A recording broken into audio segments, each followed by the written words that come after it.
Assalamualaikum warahmatullahi wabarakatuh. Kami dari kelompok 5 Ruang Lingkup Supervisi Pendidikan. Saya Meli Ayu Cynthia dengan NIM 18106011030 sebagai moderator dan Mbak Nurun Nafisah dengan NIM 18106011001 sebagai pemakalah. Nah, di sini pertama saya akan menjelaskan pengertian supervisi. Supervisi merupakan aktivitas menentukan yang esensial yang akan menjamin tercapainya tujuan-tujuan pendidikan. Orientasi supervisi pendidikan dapat ditentukan sebagai proses pembantuan. Dengan kata lain, pembantuan dalam pengembangan situasi belajar agar memperoleh kondisi yang lebih baik. Supervisi tertuju pada perkembangan guru-guru dan personel yang lainnya yang ada di sekolah. Dalam hal ini, supervisi dapat dilakukan melalui dorongan, bimbingan, dan pemberian kesempatan. Ruang lingkup supervisi pendidikan. Yang pertama, supervisi bidang kurikulum. Yang kedua, supervisi bidang kesiswaan. Yang ketiga, supervisi bidang kepegawaian.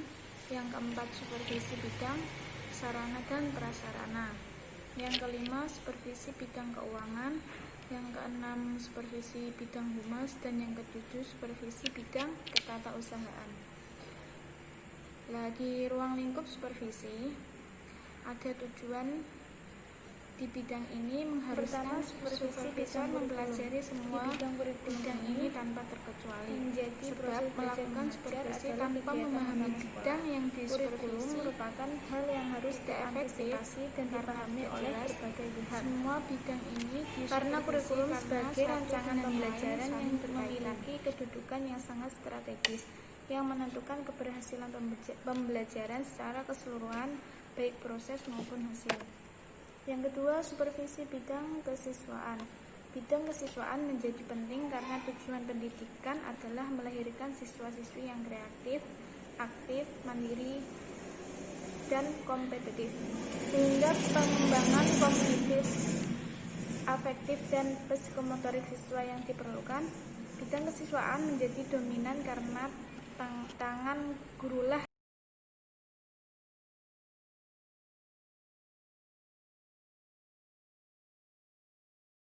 hal-hal pokok yang harus disupervisi terhadap siswa. Yang pertama, motivasi belajar siswa. Yang kedua, tingkat kesulitan yang dialami siswa. Yang ketiga, keterlibatan siswa dalam berbagai kegiatan intra dan ekstrakurikuler. Jadi, kegiatan ekstrakurikuler itu juga penting untuk menambah wawasan siswa di kegiatan yang lain. Yang keempat, pengembangan organisasi siswa. Yang kelima, sikap guru dan kepala sekolah terhadap siswa. Yang ketujuh, keterlibatan orang tua dalam berbagai kegiatan sekolah. Jadi orang tua itu harus mendukung. Yang ketiga, supervisi bidang kepegawaian. Tujuan supervisi di bidang kepegawaian ini berbeda dengan sumber daya manusia pada konteks bisnis. Di dunia pendidikan, tujuan supervisi bidang kepegawaian lebih mengarah pada perkembangan pendidikan yang bermutu, membentuk sumber daya manusia yang handal, produktif, kreatif, dan berprestasi. Hal-hal pokok yang perlu disupervisi terhadap guru yaitu masalah wawasan dan kemampuan, masalah kehadiran dan aktivitas guru, masalah persiapan mengajar guru mulai dari penyusunan analisis materi pelajaran, program tahunan, program semester, program satuan pelajaran sampai dengan persiapan mengajar harian. Yang keempat, masalah pencapaian target kurikuler dan ekstrakurikuler. Yang kelima, masalah kerjasama guru dengan siswa. Yang keenam, masalah tri pusat pendidikan yang terdiri atas sekolah, keluarga, dan masyarakat. Dan yang terakhir adalah masalah kemampuan belajar siswa. Yang keempat, supervisi bidang sarana dan prasarana.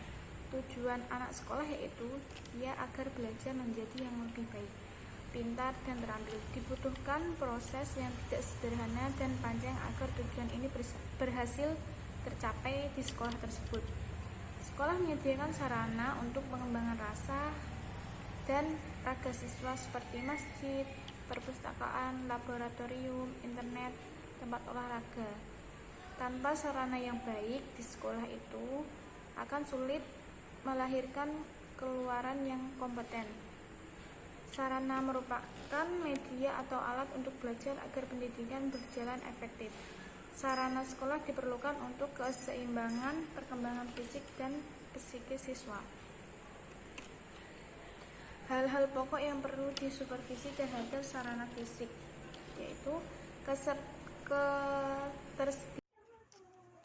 Hal-hal pokok yang perlu supervisi terhadap sarana fisik lainnya yaitu ketersediaan ruangan untuk perpustakaan, laboratorium, ruang praktik ibadah, aula, dan lainnya, pengelolaan dan perawatan terhadap fasilitas tersebut, pemanfaatan buku-buku teks pokok dan buku-buku teks penunjang, pemanfaatan dan perawatan alat-alat kesenian, dan sebagainya.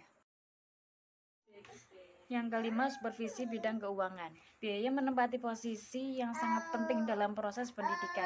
Dipastikan bahwa lembaga pendidikan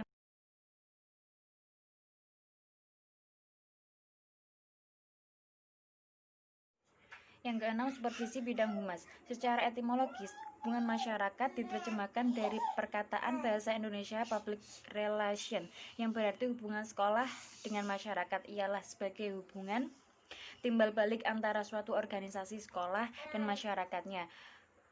Artinya, hubungan sekolah dengan masyarakat adalah suatu proses komunikasi antar sekolah dengan masyarakat untuk berusaha untuk menanamkan pengertian warga tentang kebutuhan dari karya pendidikan serta pendorong dan minat dan tanggung jawab masyarakat dan usaha memajukan sekolah. Untuk mencapai hal tersebut yaitu dengan jalan komunikasi yang baik dan luas secara timbal balik. Yang ketujuh, supervisi bidang ketatausahaan.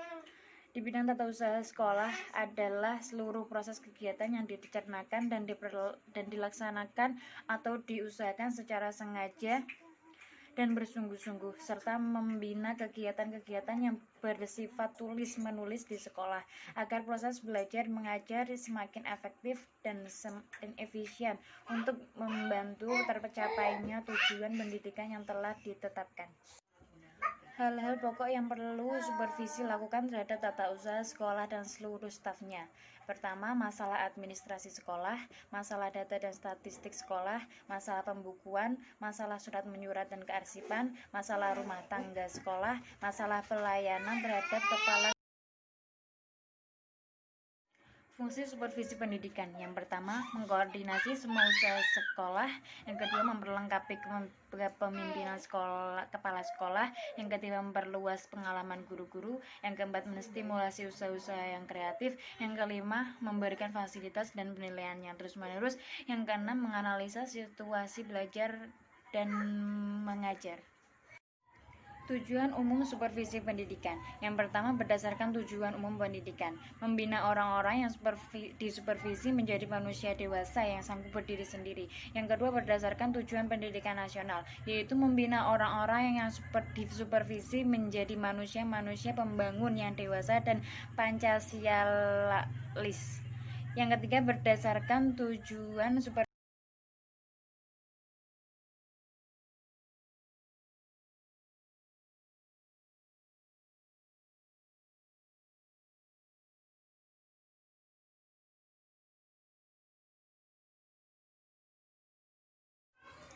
Demikian yang bisa kami sampaikan, kurang lebihnya kami mohon maaf. Wabillahi taufiq wal hidayah. Wassalamualaikum warahmatullahi wabarakatuh.